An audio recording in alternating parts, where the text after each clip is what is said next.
On our third wedding anniversary, my husband placed divorce papers beside the cake I had just taken out of the oven. No flowers, no champagne, no careful preamble. Julian Ashcroft took off his watch, set it on the marble kitchen island, and said, "Vivienne is back." I looked at him. "And?" He was quiet for a few seconds. "I want to end this marriage. My name is Mara Ellison. I was 34 years old. 3 years earlier, I married Julian when Ashcroft Industries was going through the hardest period since his father founded the company. 3 years later, he stood in front of me in our house in Lake Forest, outside Chicago, and told me his first love had just returned from London and he wanted to correct a mistake that had gone on too long. Vivienne Shaw. I knew the name. Everyone in the Ashcroft family did. She was the woman Julian had loved in college.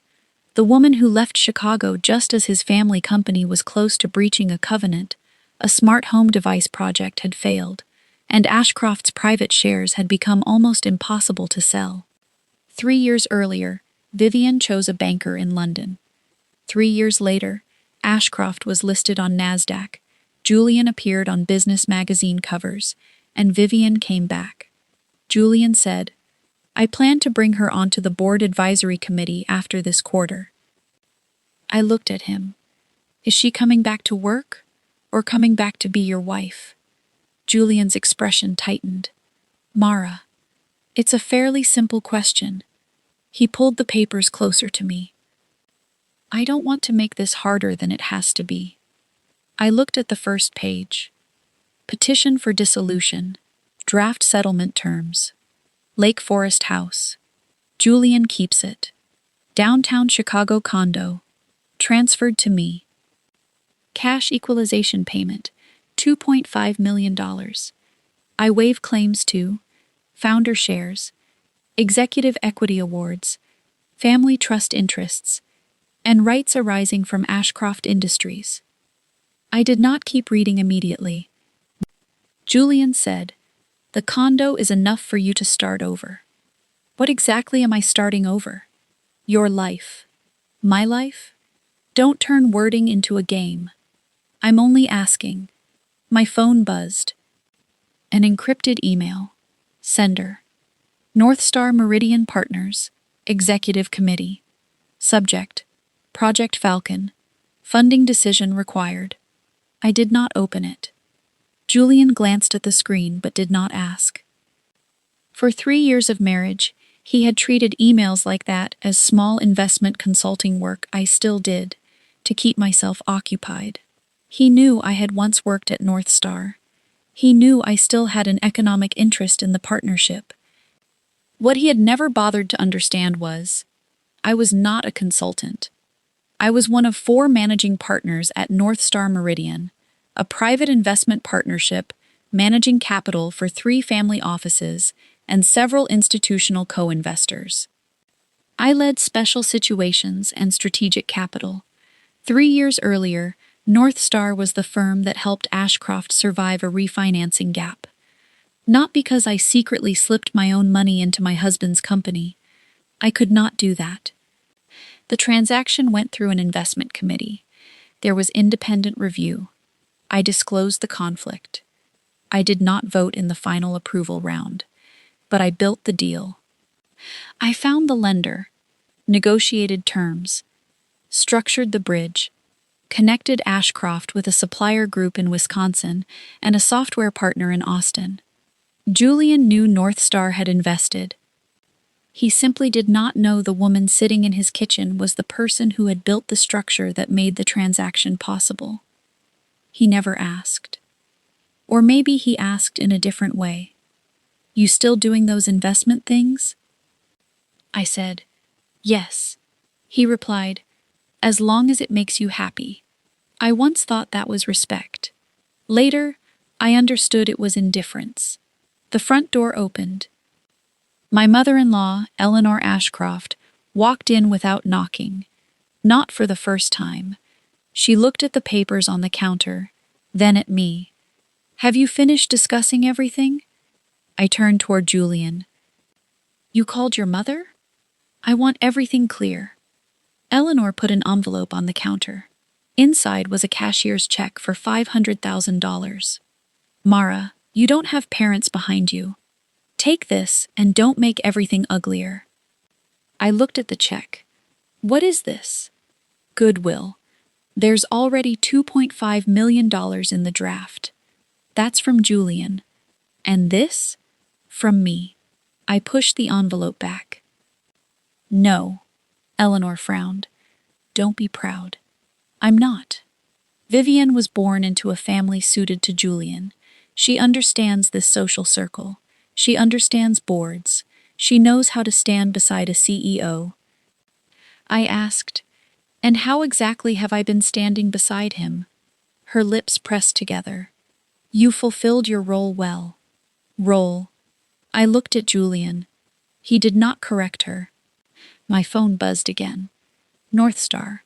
Board needs your recommendation by 8 p.m. CT. I picked up the pen. Julian said, You don't have to sign today if you want a lawyer to review it. I read a few more pages. I was not stupid enough to sign away corporate-related rights without counsel. But this was only an acknowledgement that I had received draft settlement terms to begin mediation, not a final agreement. I signed next to, Received for review. I did not sign a release. Did not sign a waiver.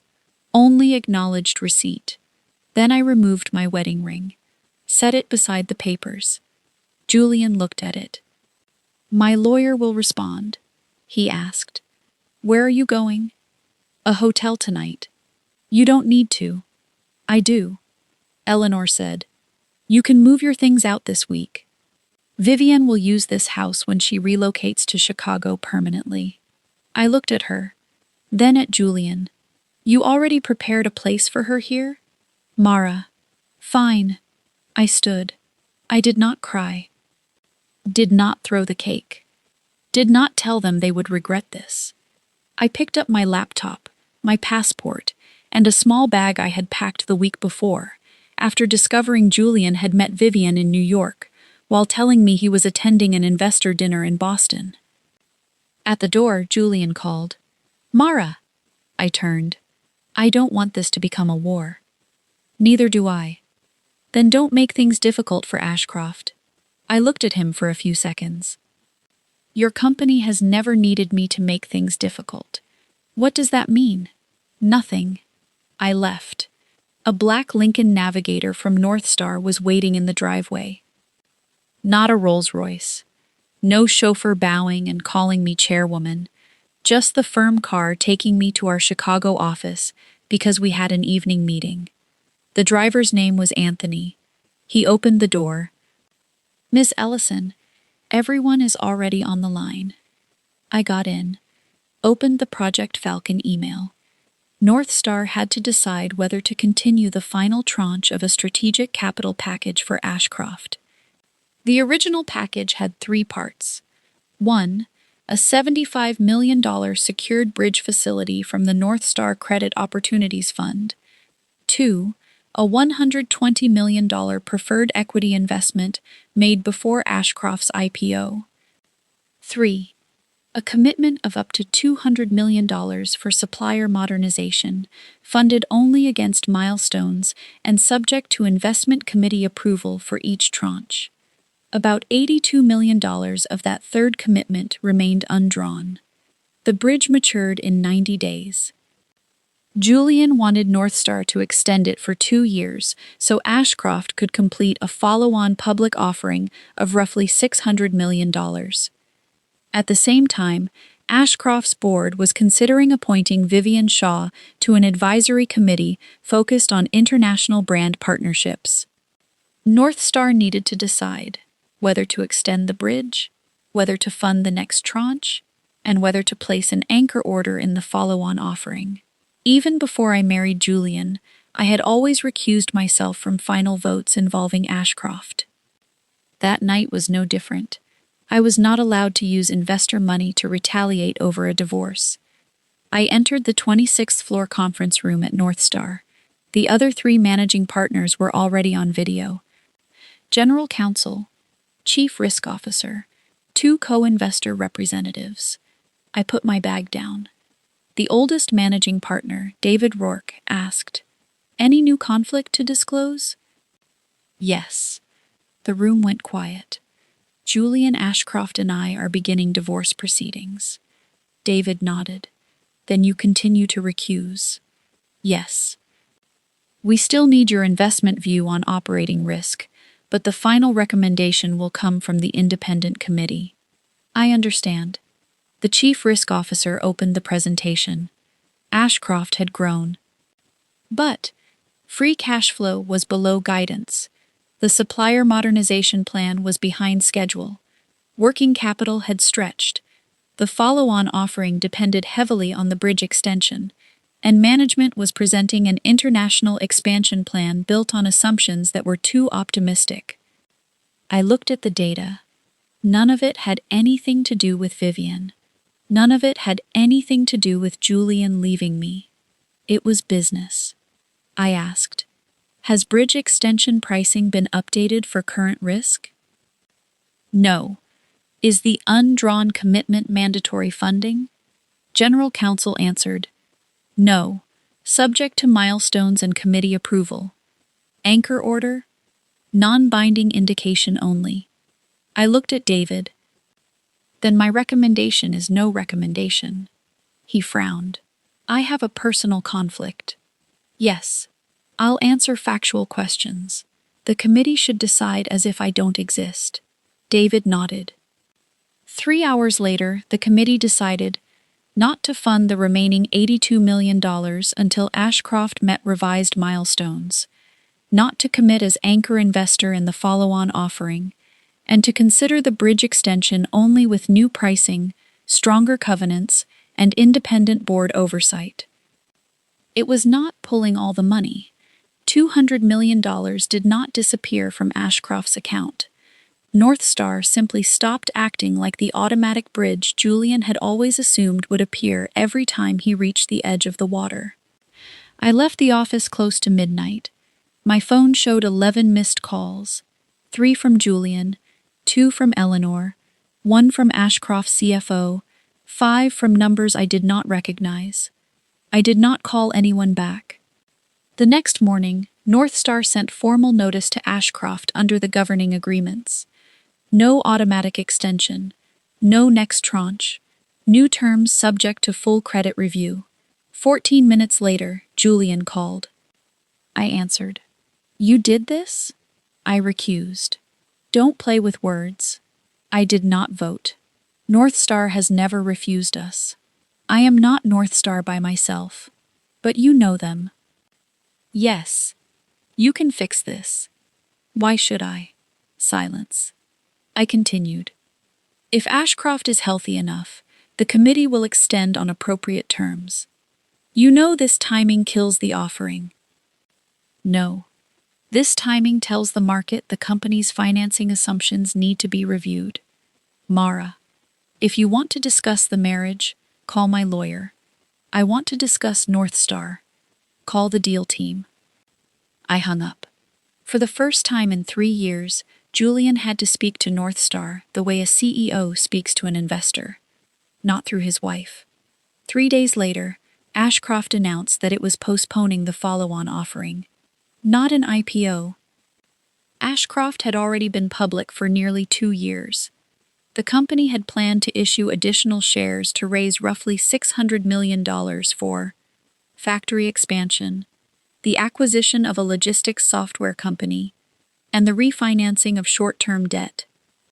When North Star was no longer willing to act as an anchor investor and the bridge extension became uncertain, the underwriters required updated risk disclosures. The board chose to delay the offering. The stock fell 14% over 2 trading sessions. It did not go to zero. No one went bankrupt overnight. But one question began appearing on analyst calls. Was Ashcroft too dependent on a single capital partner? That question bothered Julian more than the drop in the share price. Because the honest answer was yes. Not because North Star supported Ashcroft like a charity. The company had real revenue, real factories, real customers. But for 3 years, every time there was a financing gap or strategic bottleneck, North Star had appeared earlier than the market. Julian used to call that execution. I used to call it preparation. Now he was finally asking, who had prepared? Eleanor called me on the fourth day. You're trying to destroy my son's company. I did not vote on the decision. Don't pretend. I'm not. You have influence. Yes. Then use it. Why? Because of 3 years of marriage. I gave a quiet laugh. 3 years of marriage is a reason for me to rescue a company when the business case isn't strong enough. You did before. I helped before when the business case was strong enough. What's the difference? A very large one. She went silent. I said, if North Star extends the bridge, Ashcroft will have to accept new covenants, board oversight, cash controls. This is not something I fix with a phone call. You want to humiliate Julian? No. I want no one to use my marriage as a credit agreement. I hung up. 1 week later, I returned to Lake Forest with my lawyer and a representative from the property manager to collect my personal belongings. Vivian was there, not living there permanently, but often enough that her camel-colored coat was hanging where mine used to be. She stood in the living room, beautiful, calm, possessing the kind of self-assurance that comes easily when someone believes she has just stepped into a place that had always been reserved for her. Mara, Vivian, I didn't want things to happen this way. I don't think you were the only person making decisions. She paused slightly. Julian and I have history. I know. He never really forgot me. I know that now too. Vivian looked at the box in my hands. You'll be fine. I laughed. You think I'm not? That isn't what I meant. Then what did you mean? You're smart. You have your own career. Julian told his family something different. She said nothing. I walked past her. Vivian said, he says North Star is making things difficult because of you. I turned. North Star is pricing risk. The timing is too obvious. I recused. But you could say one sentence. What would you like me to say? Don't do this to him. I looked at her.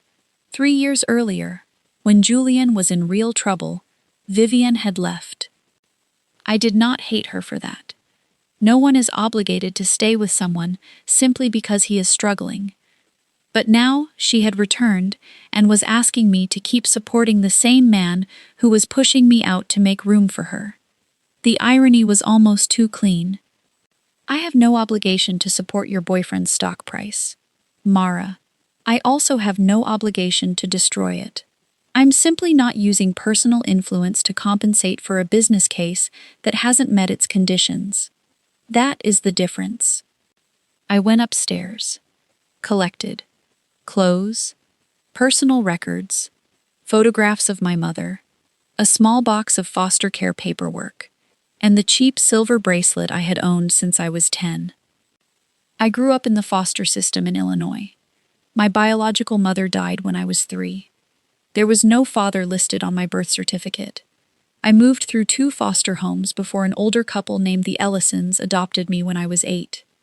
They both died by the time I was 22. After that, I did not have family in the large, established sense Eleanor meant when she said I had no one behind me. I had once thought she was factually right. She was only wrong about what that meant. 3 days after I collected my things, I received an email from a genetic genealogist named Paige Holloway. I almost deleted it as spam. Subject: Potential paternal family match. Previous inquiry. I opened it, 2 years earlier, because I wanted to understand my father's medical history. I had uploaded DNA to a database that allowed relative matching. At the time, the results showed only distant relations. Now someone new had tested. High confidence match. possible first cousin once removed / half-aunt relationship. The family name, Kensington. It meant nothing to me. Paige wrote that an attorney representing a family in Boston had contacted the database after the match appeared and wanted to verify identity. I called Monica first, not because I thought it was a scam, only because after the previous 3 weeks, I was no longer answering life-changing messages alone. Monica said, "DNA matters are not my specialty, but I know probate counsel in Boston." We connected with them. 1 week later, I met Arthur Kensington, 78, honorary chairman of Kensington Holdings, a privately held industrial and infrastructure group. Not the richest family in America. Not a dynasty above the law. Just a very wealthy, very old, very private family. He brought an attorney and a woman around 60 named Margaret Kensington. He did not hug me, did not start crying. He simply put a folder on the table. Arthur's youngest son, Daniel Kensington, killed in a climbing accident in Wyoming at 30. 1 year before his death, Daniel had been involved with a young woman in Chicago. Her name, Rachel Avery, my mother. The Kensington family had never known she was pregnant. Rachel and Daniel had broken up before Daniel died. 3 years later, Rachel died from an aneurysm. My birth certificate had no father listed. I entered foster care. No one in the Kensington family knew a child existed, until Margaret, Daniel's younger sister, took an ancestry test for a family history project and matched with me.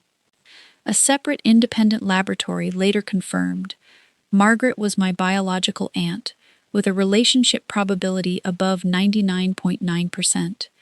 Arthur was my grandfather. I stared at the paperwork for a long time.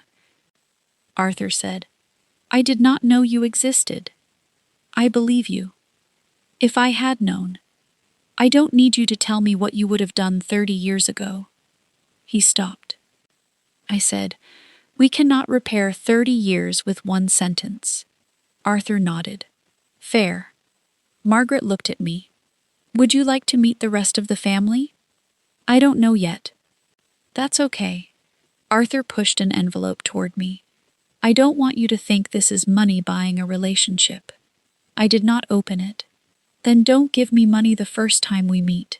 He stared, then gave a small laugh. "You're like Daniel." I did not know what to feel. I did not instantly become an heiress. No one announced that I would lead Kensington Holdings. The family trust had rules. Daniel's estate had been closed for years. Council needed to review, after discovered heir rights, trust definitions, state law, tax issues. I might have rights. They might not be as large as the media would later assume. At that moment, I did not care. What kept me awake that night was not money. It was a photograph of Daniel standing beside a lake in Montana. I had his chin. For the first time in my life, I looked at someone's face and understood why I looked the way I did. The news was not public yet. Only a handful of people knew. But one person inside the Kensington family reacted faster than everyone else. Cecilia Kensington, 36, Margaret's daughter, my cousin, CFO of Kensington Infrastructure. For years, people had considered her one of 2 likely next-generation successors. Cecilia did not hate me immediately. She simply looked at me during our first family dinner and asked, "Are you planning to use the Kensington name?" I said, "Not yet." "Then what do you want?" "I'm eating dinner." Margaret said, "Cecilia." Cecilia smiled. "I just like clarity." "So do I." She looked at me. Good. I understood her type. She did not need to be a villain. She had spent 15 years inside the family business. Then a new cousin appeared with a blood claim. Suspicion was natural. What came later was not. Meanwhile, Ashcroft remained under pressure. The bridge facility had 70 days remaining. North Star sent revised terms: higher spread, minimum liquidity covenant, no related party strategic appointments without independent director review, quarterly reporting, mandatory debt reduction plan after the offering. Julian called the deal team. Not me. That was right. But I heard David Rourke say in investment committee, management is resisting the board oversight covenant. I asked, why? Julian says it's too intrusive. I did not laugh. A company that needs other people's money often dislikes those people having the right to ask questions. That problem does not exist only in marriages. 2 weeks later, Ashcroft accepted almost all of the terms. The bridge was extended for 12 months, not 2 years. The undrawn $82 million still was not funded. The follow-on offering remained postponed. The company had time. It did not die. But now Julian had to operate without assuming North Star would always say yes. I thought that was a far more proportionate consequence than pulling all the capital. He had to stand on his own feet. And for the first time, so did I. About a month after I left Lake Forest, Julian began revisiting Ashcroft's early financing history. Not because I sent anything to him. The company's new CFO, Elena Park, had ordered a financing history review in preparation for the new bridge covenants. A young analyst asked, why does North Star always seem to appear right before Ashcroft's major strategic turning points? Elena did not know.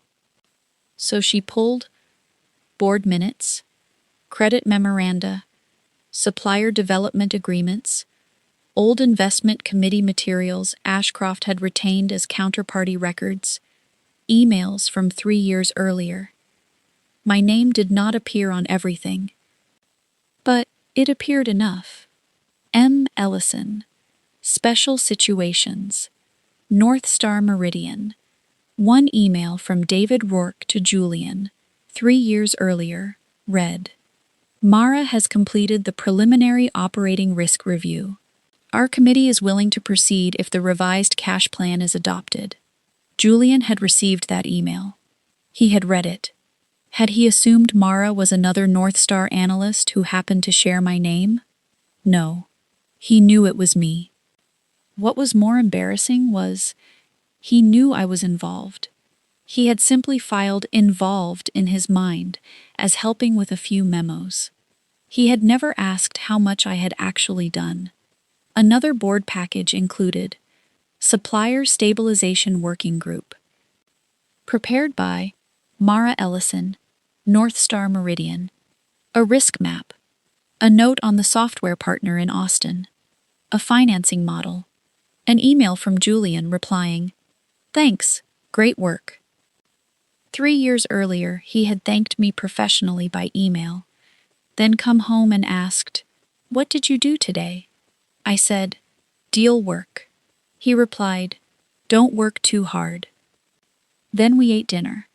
A person can look directly at someone else's contribution and still fail to understand its weight if he has grown used to believing that person belongs to him. Julian called me. This time I answered, Mara. Yes? I'm looking through old financing files. Good. Why didn't you tell me? Tell you what? You built the North Star Bridge. I told you I worked on the deal. Not like this. Like what? You knew I thought David was leading it. David was the managing partner and signatory, but the operating work was yours. Some of it. The Wisconsin supplier deal? I introduced them. Austin Software? I introduced them. The covenant model? I built the first draft. Julian went silent. You did all of this and never told me. I did not do all of it. I have now said some of it 3 times. Don't turn me into a god so it becomes easier for you to feel guilty. He exhaled. Mara, I truly didn't know. I believe you.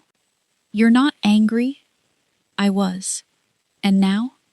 I'm busy. He was quiet. I said, "Anything else?" "Vivian says you're trying to take over Ashcroft." I stopped. "No. What is Project Falcon?" I looked at my laptop. North Star did have an internal project called Falcon, but it was not a plan to drive Ashcroft down and then buy it. It was a strategic options review, opened after 3 institutional holders contacted North Star about selling block positions following the postponed offering. North Star already owned 8.9% of Ashcroft common stock after preferred shares converted at the IPO.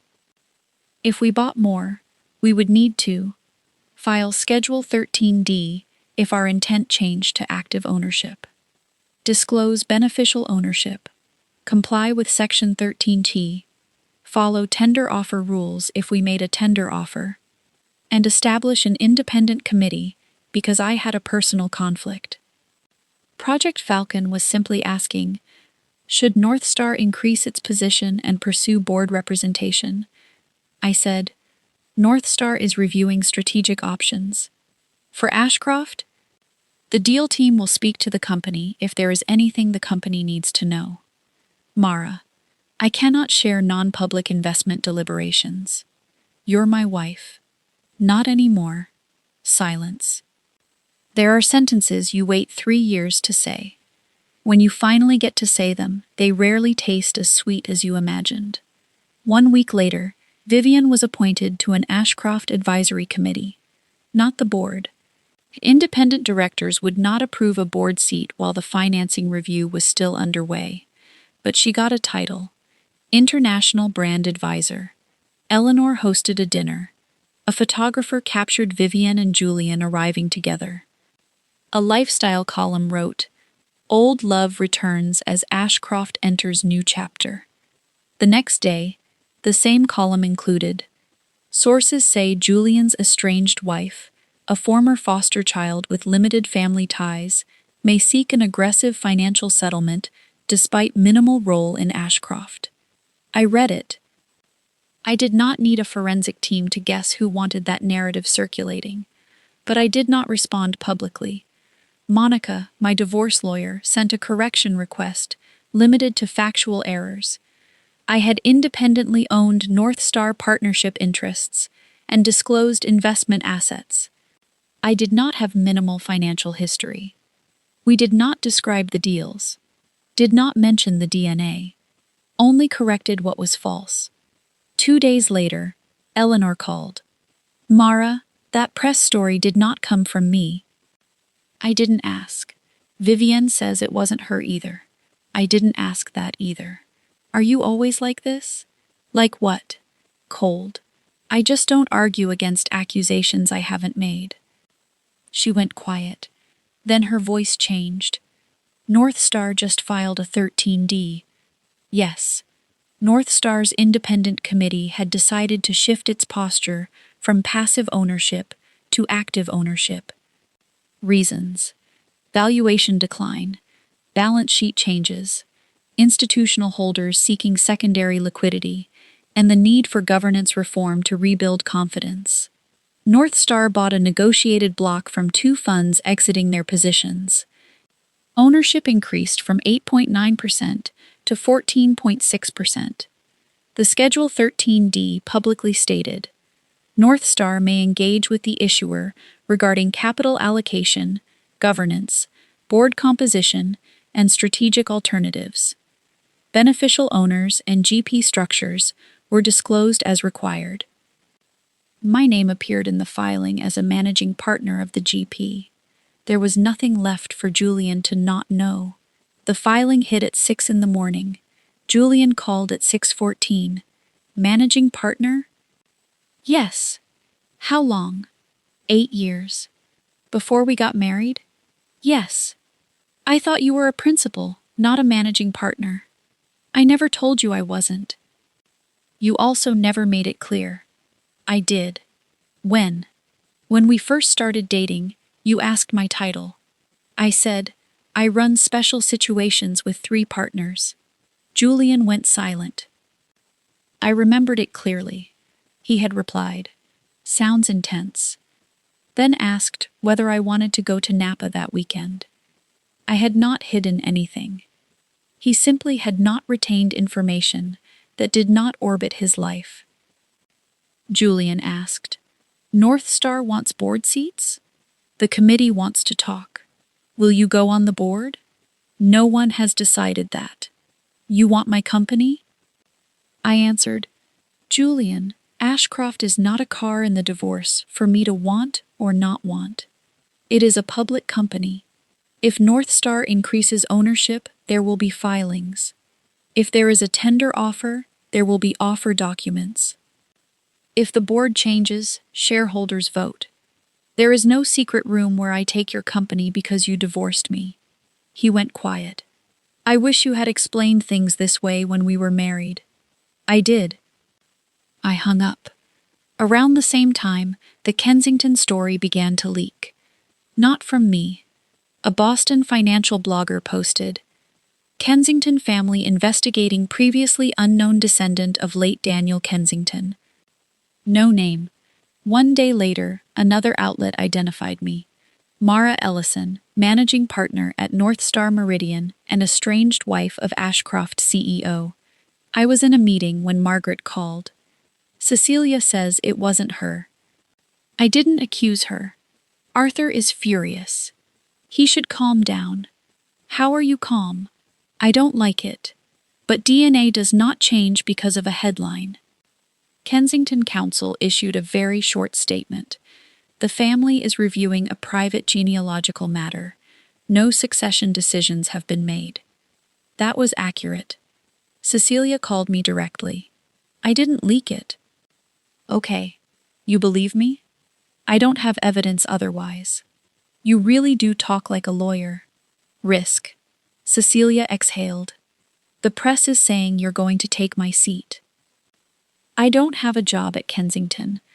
Grandfather asked whether you wanted an observer seat at the family office." "Observer? You don't understand this family." "No. Then why does he trust you?" "I don't know." Cecilia lowered her voice. "You just appeared, and suddenly everyone is looking at you like some miracle story." I went quiet. That was the first time I heard something honest from her. "I don't want your position. You don't even know what you want." "Correct. And that is what scares me." I could understand that. Understanding someone does not mean accepting everything they do. 1 week later, Kensington's Trust Committee received an anonymous memo claiming the DNA test had chain of custody problems and that I had contacted the family before the database match appeared, implying I had targeted them for money. Council investigated. False. Initial outreach came from the genealogist and family attorney. Email timestamps confirmed it. Lab chain of custody was intact. The Trust Committee concluded the memo had no factual basis. An internal IT review found that the draft had been created on the laptop of an outside communications consultant working for Cecilia. That did not prove Cecilia personally wrote it. But the consultant admitted preparing a scenario paper at Cecilia's team's request concerning succession risk. Arthur suspended the consultant from family work. He did not remove Cecilia. There was no need. He called both of us in. Arthur said, "Cecilia, you have been here 15 years. No one is erasing that. Mara, you are my granddaughter. No one needs to turn that into an appointment." He looked at both of us. "Kensington Holdings is not a prize awarded for bloodline. Anyone who wants to lead has to earn the board's trust." I liked that. I said, "I do not want an operating role." Cecilia looked at me. Arthur asked, "You're sure? I have North Star." "I have not learned this business. I want a relationship before I want a title. If the law and trust give me ownership rights, council can handle them. But a job should be earned." Cecilia went quiet. For the first time, she looked at me a little less like someone about to steal her future. We did not become friends, but it stopped feeling like war. The one person outside the family I talked to about all of this was Elliot Fairchild. 39, CEO of Fairchild Grid Systems. I had known Elliot for 4 years, since a North Star investment in smart grid infrastructure. He had sat across from me for 3 months of negotiations. He did not give up a single basis point. After the deal closed, he sent champagne to my office with a note. "You're exhausting. Good deal." We stayed professionally friendly. He knew me before I was Kensington's granddaughter. He called after the story broke. "Congratulations?" "I don't know." "Condolences?" "Also no." "Dinner?" "Why?" "Because asking how it feels to discover you have a billionaire grandfather over the phone seems rude." I laughed. Dinner. It was not instant romance. Just one person talking to me exactly as he had before the headline. That evening, Elliot asked, "What do you want from the family?" "I want to know what my father was like." "And the money?" "If I have a legal right, I'm not going to pretend I don't." "Good. But I don't need them buying me a new identity." Elliot nodded. "And Ashcroft?" "I don't want to destroy it. North Star owns 14.6%. An investment is not revenge. If the economics are good, the committee decides. If there's a board seat, I don't know yet." Elliot studied me. "Do you know the most frightening thing about you?" "What?" "You don't have to hate someone to take power away from them." I smiled. "Is that a compliment?" Still deciding.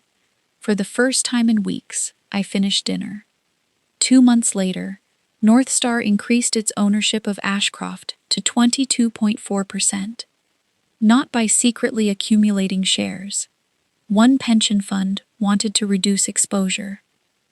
A hedge fund was closing its position after the offering delay. North Star bought blocks through negotiated secondary transactions. The filings were updated. Ashcroft's board began splitting into 2 camps. The first wanted to cooperate with North Star, accept governance changes, reduce leverage, add independent directors with manufacturing and software experience, stop appointing relatives and close associates to strategic roles without review. The second group saw North Star as an opportunist, using the company's weak moment to gain control.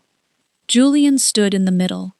He did not want to lose authority, but he also understood the company needed capital credibility. Vivian did not understand the financial danger in quite the same way. She understood narrative. She pushed a media campaign around. Ashcroft, under attack from opportunistic capital. It did not name North Star directly. Everyone knew. A business lifestyle podcast invited her to speak about protecting founder vision. She said, "People who didn't build the company from the beginning shouldn't show up during a difficult period and decide its future." I heard the clip. I wasn't angry. I found it almost funny. 3 years earlier, when the difficult period had been real, Vivian had not been there. But I did not use that against her publicly. North Star General Counsel circulated an internal note. No public commentary by conflicted partner. I followed it. Eleanor handled herself less carefully.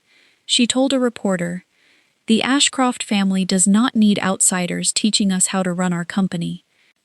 The next day, an analyst note listed, North Star's first bridge, pre-IPO preferred capital, supplier transition, software partnership, governance support. A reporter asked, "Which outsiders?" Eleanor called me. Her voice no longer sounded like the day she put $500,000 on the kitchen island. "Mara." "Yes? Can we meet?" "I'm in Boston. When are you back in Chicago?" "Thursday. I want to talk." "Why?" Silence. "Because of Julian. Personal or company?" "Both." I agreed to meet her at North Star's office. Not at home, not in a hotel lounge. A meeting room. Eleanor arrived 10 minutes early. She sat on the edge of the chair. I walked in. She stood. "Mara." "Mrs. Ashcroft." She paused. I used to call her Mom. Not anymore, she said. You don't have to be so formal. It seems appropriate. Eleanor placed a folder on the table. Julian was wrong. I know. Vivienne isn't who we thought she was either. I don't care very much. She's using her own PR people to push the narrative against North Star. That is a board governance issue. Mara, the company could lose control. To public shareholders? To North Star. North Star is buying lawfully. What do you want? I looked at her. I do not negotiate investments with you, but you have influence. Influence is not a blank check. She exhaled. That day I said you had no family. I remember. I'm sorry. I did not say, it's okay, because it wasn't. I only said, thank you. She continued. I didn't know you were a Kensington. I know. If I had known, I cut her off. Don't. She looked at me. Don't say you would have treated me differently if you had known my biological family was richer. That doesn't help you. Eleanor flushed. I said, if you're apologizing because I'm a Kensington, I don't need it. If you're apologizing because you once believed a former foster child with no one behind her could be pushed out with a check, I'll listen. She was quiet for a long time. Then I'm sorry for that. That answer I believed more. I did not instantly forgive her, but I recognized it. North Star continued Project Falcon. The independent committee hired a valuation advisor. Not to buy cheap. Their conclusion was, Ashcroft's stock was depressed, partly because of liquidity concerns, but the core business still had meaningful value. A strategic acquisition could make sense if debt came down, software integration improved, board governance changed. North Star proposed to Ashcroft a standstill period, 2 board seats, a capital allocation committee, and no tender offer if the company accepted the reforms. The board met. Julian opposed one of the North Star nominee seats. Other directors supported the arrangement. The vote tied. The agreement failed. Afterward, 3 institutional shareholders approached North Star and asked it to consider a tender offer because they wanted liquidity. At that point, Project Falcon moved to a different level. North Star amended its filings, publicly disclosed that it was considering a tender offer. I continued disclosing my personal conflict.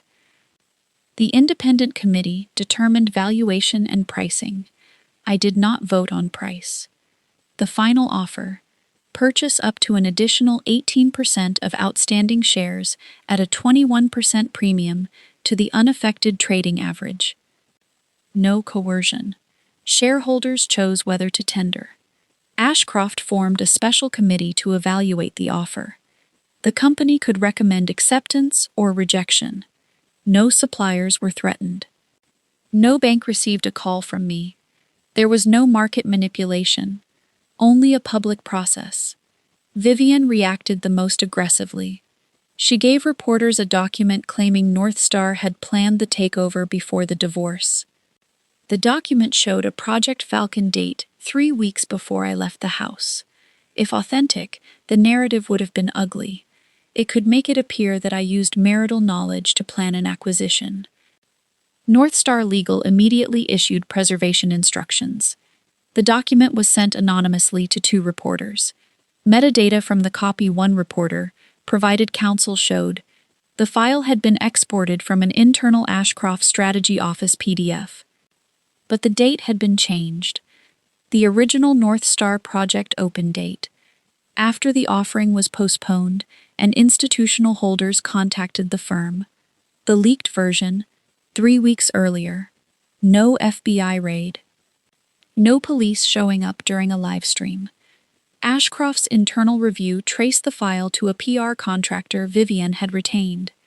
The contractor said the instruction had been, build a chronology showing North Star premeditation. Vivienne said she had requested research, not falsification. The board advisory committee suspended her role pending review. Julian called me. Vivian says she didn't know. I'm not the investigator. You don't want to know? No. She's the reason we... No. I stopped him. Don't do that. Do what? Don't turn Vivian into the only reason so you can avoid looking at your part. Julian was quiet. You and I did not end because a woman walked into the room. We ended because you had already prepared a place for her before you spoke to me, because you thought I could take $2.5 million and disappear, because you lived with me for 3 years and still didn't know who I was. Vivian only made everything easier to see. Julian said, I understand. I hope so. The tender offer closed 6 weeks later. It did not give North Star more than 50%. Our ownership increased from 22.4% to 36.7%. A very large position, but still not absolute control. The deciding factor was voting agreements. 2 pension funds and 1 long-only institution, together holding roughly 16% of the shares, agreed to support a slate of directors proposed through the governance process. They did not permanently assign their votes to North Star. Their stated purpose was replace 3 long-tenured directors, add 2 independent directors, 1 North Star nominee, 1 experienced industry operator.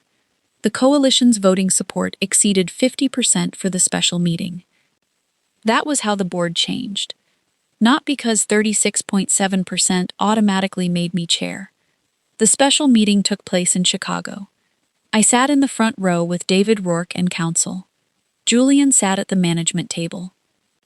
Eleanor was not in the room. Vivian had left the advisory role after the internal review and returned to London. No criminal case. No ruined life. She was simply no longer at the center of the story. Before the vote, one shareholder asked, why should we trust North Star not to turn Ashcroft into the personal asset of a managing partner who is divorcing the CEO? It was a fair question. David answered, you shouldn't trust an individual. That is why the proposal includes an independent board, standstill limitations, a related party policy, and committee oversight. I said nothing. I liked that answer. No one should need to trust me without limits. The process needed to be strong enough, even if I was the one with power. Then Julian asked to speak. I had not known he would. He stood. I opposed North Star for months. Not because every proposal was wrong, but because I treated losing control as the same thing as losing the company. He paused. During our review of Ashcroft's financing history, I discovered something I should have understood long ago. The screen displayed old board materials. My name, Mara Ellison. No portrait, no dramatic reveal, just documents. Risk review, supplier transition, bridge structure, software partnership. Julian said, 3 years ago, when Ashcroft was close to running out of liquidity, Mara Ellison was one of the people who built the structure that helped us survive. She did not do it alone. North Star did not do it for free. The company fought for itself too. But I repeatedly told the story of our success, as if resources simply appeared whenever I needed them. He looked at the shareholders. That was not true. I looked at him. It was the first time Julian returned credit to me in public without using it to ask me to come back.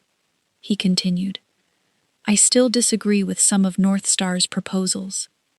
But I will not use the history of my marriage to deny the capability of a shareholder or a professional. I support the independent governance slate. The room went quiet. The vote proceeded. The slate passed. Julian remained CEO temporarily under a 6-month review. He was not escorted out of the building. I was nominated to the board as North Star's representative, not as chair. The new chair was Rebecca Sloan. 61. Former COO of a public industrial company. Independent. I preferred it that way. A more melodramatic story might have put me in the highest seat immediately. I did not need it. A good board is not a throne. I only needed the seat I had earned through a proper vote. My divorce from Julian became final 2 months after the special meeting. No scandal. No live stream. No one took everything. The final settlement provided. The downtown condo would belong to me. A portion of the marital investment account would be divided based on tracing. Julian would keep the Lake Forest house, but had to refinance it, so I was removed from related obligations. His executive stock awards were handled according to the agreed classification. My North Star partnership interest was confirmed as premarital separate property, subject to the portion of marital appreciation the experts agreed upon. Neither of us could claim the other's business opportunities, and mutual confidentiality applied only to private marital information, not securities disclosure or legal obligations. I did not take the $500,000 Eleanor had once offered me. I did not need it. On the day the final decree was signed, Julian asked if I wanted coffee. I said, 10 minutes. We sat in the courthouse cafeteria. Not a private club. Not the restaurant where he proposed. No setting that could make a person confuse the past with an opportunity to start over. Julian looked down at his paper cup. Vivienne went back to London. I heard. She and I are done. I didn't ask. I know. After a while, he said, I thought that if she came back, part of my life would go back into the right place. I understand. But it didn't. I understand that too. He smiled sadly. You always understand fast. I don't need that compliment anymore. Fair. Julian looked at me. I'm sorry I put that draft in front of you and told you to move out. I hear you. I'm sorry I let my mother speak to you as if you were someone the Ashcroft family had taken in. I hear you. And I'm sorry I lived with you for 3 years and knew less about you than people at North Star did. That last sentence made me quiet for a moment. Julian asked, Did you hide things because you didn't trust me? No. I didn't hide. You knew I worked at North Star. You knew I was a partner. You knew I ran special situations. You knew I had worked on Ashcroft's financing. You simply never decided that information was important enough to ask about. He lowered his head. I continued, There is a difference between a secret and something the other person never bothered to understand. Julian nodded. I understand now. Good. Was there ever? I looked at him. He stopped, then shook his head. No.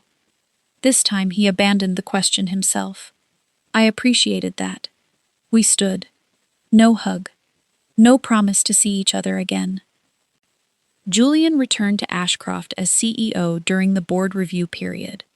6 months later, the governance committee extended his contract for 1 more year, but his authority was no longer what it had been. Capital allocation required committee approval. Related party appointments required review. Strategic financing required independent director sign-off. Some people called it tying his hands. I called it governance. Ashcroft did not die. Revenue grew moderately the next year. Leverage came down. The software acquisition was scaled back instead of being pursued at any price. The follow-on offering was finally completed almost a year later at $380 million instead of $600 million. North Star was not the largest anchor. Another consortium participated. I was glad. A company is healthier when it does not need one person or one fund to be its savior. Vivienne never returned to Ashcroft. The internal review concluded there was not enough evidence to say she personally altered metadata, but her communications contractor had created and circulated a misleading chronology.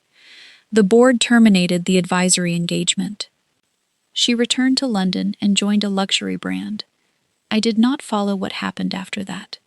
Not everyone who enters your life needs a catastrophic ending. Sometimes they only need to leave it. The Kensington matter took longer. Legal counsel determined that Daniel Kensington's trust contained a clause covering descendants confirmed after the estate had closed. I was entitled to an economic interest. Not a majority, not a controlling vote, not everything my father owned. A portion of trust income, a portion of future distributions, and eligibility for a family office observer seat if I wanted one. I accepted the economic rights. I did not reject them just to prove I was noble. They were rights my father had left through a legal structure, even though he never knew I existed. But I did not accept an operating title. I began going to Boston once a month. Dinner with Arthur, walks with Margaret, family albums. Ordinary stories about Daniel. He hated olives. He was terrible at tennis, always late.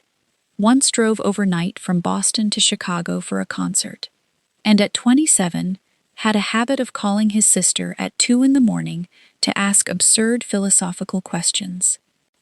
Those things mattered more to me than Kensington's balance sheet. It took Cecilia and me almost a year to become normal with each other. We were not instantly close. Sometimes it was still tense. But after the memo incident, she apologized first. Not a graceful apology, just, I let fear turn into a bad decision. I replied, yes. She laughed. You are very good at making apologies harder. I didn't know my job was to make them easy. Cecilia laughed for real. That was where we restarted. She stayed at Kensington Infrastructure. 2 years later, the board appointed her president. No one took that role from her, because I shared her blood. Arthur said over dinner, a job has to be earned. I raised my glass. Exactly. Cecilia looked at me. This time, not like I was a threat. North Star changed too. Project Falcon closed. The Ashcroft position moved from special situation to strategic public equity. I remained on Ashcroft's board, but did not participate in committees handling Julian's executive compensation, marital matters, or anything where I had a direct conflict. Every year, the Board Governance Committee reviewed independence and conflicts. I did not resent it. If I had spent years hating the way powerful people treated rules as something for everyone beneath them, I could not gain power and then ask for an exemption. Elliot Fairchild kept appearing, not like a prince waiting beside the divorce court. He was busy. I was busy. Some months we met twice. Some months not at all. He came to Chicago for deals. I went to Denver for clients. Once he asked, "Are you planning to turn every dinner into due diligence?"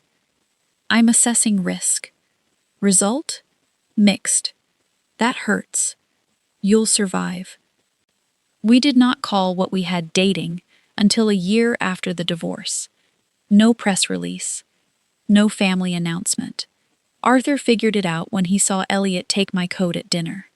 He only said, "Fairchild?" Yes. Smart. I know. Stubborn. I know that too. Good luck. I don't need it. You will. I laughed. Eleanor Ashcroft stopped calling often. But the following Christmas, she sent me a card. No check. No expensive gift. Only one sentence. I am sorry I measured your worth by the family standing behind you instead of the person standing in front of me. I read it twice. Not because it erased anything, because for the first time, she understood what she had actually needed to apologize for. I replied, "Thank you." That was enough. Julian and I still saw each other in the boardroom. That was the strangest part. A man who once knew what I wore to sleep now sent me quarterly operating packages before meetings. A man who once asked what I wanted for dinner now said, "Director Ellison, Page 47.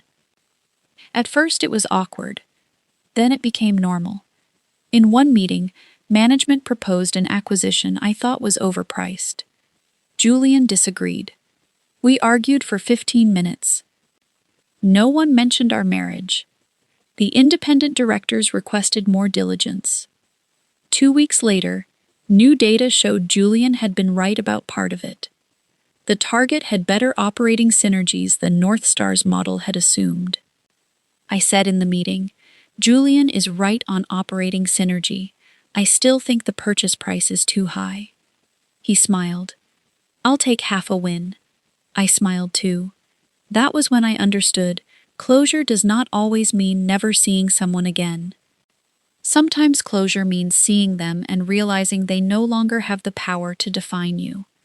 2 years after I left Lake Forest, I stood in a Northwestern auditorium receiving an alumni award for investment leadership.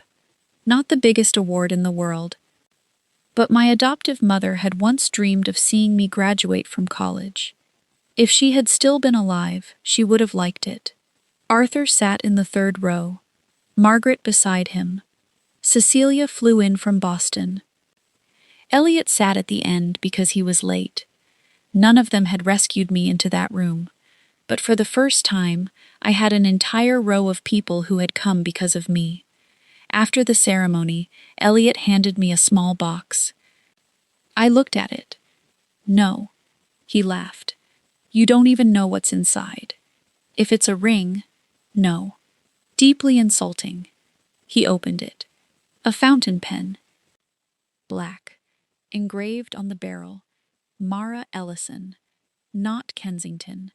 Not Ashcroft. I looked at him. You think I need a pen? You sign too many things. Fair, he said. I'll save the ring for another day. I looked at him. You really have a ring? Risk disclosure. I burst out laughing. He did not propose that day. He waited 6 more months. In the kitchen of my apartment in Chicago, no reporters, no gala, no family board. He asked, Do you want to keep building a life that I get to be part of? I said, Yes. Not, Save me. Not, Give me a family name. Not, Put me in a higher position. Only, Be part of it. We did not marry immediately. The ceremony was a year later, small, in Maine. Arthur walked slowly, so Margaret held his arm. Cecilia read a poem. David Rourke got more drunk than a managing partner probably should. There were no television cameras. I liked that. The night before the wedding, I received an email from Julian. Subject: Congratulations. The message: I hope this time you are seen exactly as you are. I looked at it for a few seconds. Replied, Thank you. Nothing more. The next morning, I looked at my name on the marriage license. Mara Ellison. I did not change it. Elliot never asked me to. Not because I was afraid to carry someone else's name, only because this name had traveled with me through foster homes, college, North Star, the Ashcroft boardroom, and everything I had built myself. I wanted to keep it. If you told my story very quickly, people would say, a husband threw his foster child wife out to welcome back his first love. 3 weeks later, his company lost access to capital it had counted on.